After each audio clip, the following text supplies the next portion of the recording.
Hello Airsoft friends, and welcome to this video today where we're going to get our tech on with one of the Boneyard guns that we recently picked up to see if we can fix it and also make it better. So this gun here, this is the SEMA Platinum, which said that if you connected a battery to it, the MOSFET would beep, but then nothing else would happen afterwards. Now, that can be caused by a variety of different things, which I'm going to kind of like talk through you as well. So if you're experiencing a similar issue, then hopefully this video will help you to fix that, because yeah, we're all about trying to help and educate and entertain, and hopefully this will help and educate and help you to fix things as well. In this video, we're going to be looking at what could be causing the issues in this rifle, and then also we're going to be putting a Gate Titan in this rifle instead. Hooray! So it doesn't really matter too much if the MOSFET is damaged, because we're not going to be using it anyway, but at the same time, ideally it wouldn't be, because then I can take it out and keep it for a future project. So if I do get a gun in future where the MOSFET is broken, then I can just put this one in instead, and then everything will be a-okay. So without further ado, let's just get into the gun. Now you'll see that I've already actually taken it apart quite a bit. The rest of the riff is on that table over there, which you can kind of see in the background. We have the gearbox here. It's a standard V2 M4 gearbox, and we're going to start having a little look into it to see what we can find to be the problem. So what I'm going to do first of all with this is I'm going to connect a battery to it and just see what happens, because we can start diagnosing what could be the potential issues. So nothing's happened when I've connected the battery to it. Let's connect the motor to it first as well, and see what happens there, because maybe it's a kind of MOSFET which needs a motor attached for it to just work properly. Oh, lovely. Okay, cool. So that worked. I've connected the motor into it. It vibrated. It span around a little bit, and then it stopped doing that, and there was a beeping noise coming too. Now that's a really good sign. So that shows me that the motor is working, like the motor's not broken or seized or anything like that. And it also means that the MOSFET is sending, or is able to send, electronic signals to the motor to make it spin. So that so far is looking very good for the MOSFET. So now we're going to do a test and pull the trigger and see what happens, because we want to make sure that, you know, we are in a firing mode. If I push this slide all the way, you see a red light came on. It's recognized a change in fire mode. This should be full auto. So let's see what happens if I press it now. Nothing. What this kind of leads me to assume is that the selector is probably okay, and what could potentially be the issue is either there's some dirt on the sensor that would pick up the trigger movement, or the actual, like, the trigger sensing pad on the trigger could have come off, because there's a pad on the Titan which then gets picked up by the optical sensor on the MOSFET itself, which then tells the gun when to cycle. So what we're going to do now is I'm going to disconnect the battery, disconnect the motor. We're going to open the gearbox up and inspect the MOSFET and see if we can see what's going on there. Now you'll see that I'm organizing the screws and stuff pretty much in the same way that they came out, because ideally I always like to try and put the screws in the same holes that they came out of, because if there is any, I don't know, issues there, then it'll be okay. Generally that's not really an issue, and you can kind of put them in any hole that you want to, but I find it's quite nice just making sure that they go back in the same holes that they came out of. So this is where the learning process for me begins. I'm going to get my torch, have a little look at this MOSFET, and see if I can see what's going on in there. And it looks like the micro switch here is broken. Just going to quickly inspect the wiring and see if any wires have been snipped or something, because it is quite easy to, if you're putting a case back together, for you to like catch a wire, snip it, damage it, that kind of thing. But in this instance, all the wiring looks really good. Yeah, it really looks like this micro switch is broken. I'm going to reconnect up the electronics, and I'm going to manually press that the switch shut, and if that works, then that means that it is that's broken, and potentially we'll be able to get a replacement one of those and then fix the MOSFET, which would be great. Not at all.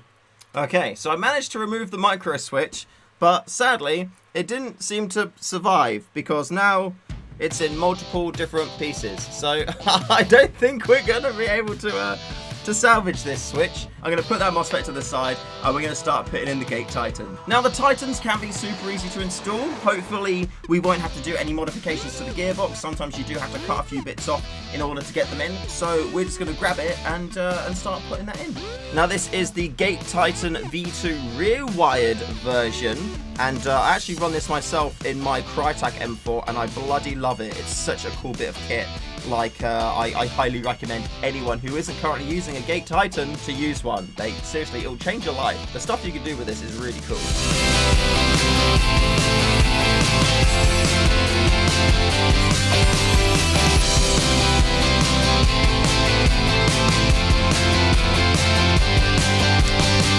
Now that that's done, we're going to apply our little selector plate sticker onto the selector itself. So we're going to come back to the gearbox, we're going to flip this over, and we're going to pull this out just like so. Now I do like to remove the metal selector little bobos like there, and I do that for two reasons. One, you may get a selector plate in future where you do need to have the metal connector on, so having one of those spare is very good to have. And secondly, I often find that I get a better adhesive, you know, surface on the plastic instead of using the metal too, so that's why I like to use that. Then we select our sticker, and we want to use the one with the thin black line on it, so either one of these two here, and I want to stick it as far onto the left side of the panel as possible, just like that.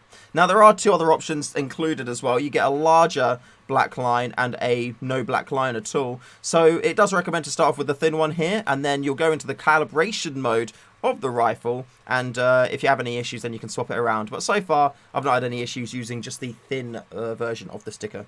The selector plate then wants to go back on in place there. With that being done, it is now time for us to rebuild the whole gearbox and test it, and hopefully everything will be okay, and we can calibrate the Titan, and it will work beautifully, and the job will be almost a good one. So to do that, I'm going to get some of my lube, some dops on here, and then I'm going to clean the gears and put them in again, and then we're going to rebuild it all. Now that is going to take a little bit of time and it's a bit boring, so I'm going to use the magic of editing to make it done now. It is back together, hooray! Although not quite fully, because there's only 2 screws holding the shell of the gearbox together. But before I put all the screws in, I quickly want to do a test just to make sure that everything with the Titan is working as it should do. And the way that we do that is with the USB link. So the USB link is a separate thing. It doesn't come with the Gate Titan MOSFET, and what it is, it's a little USB device which you connect to your computer, which you can then connect up to your MOSFET in here,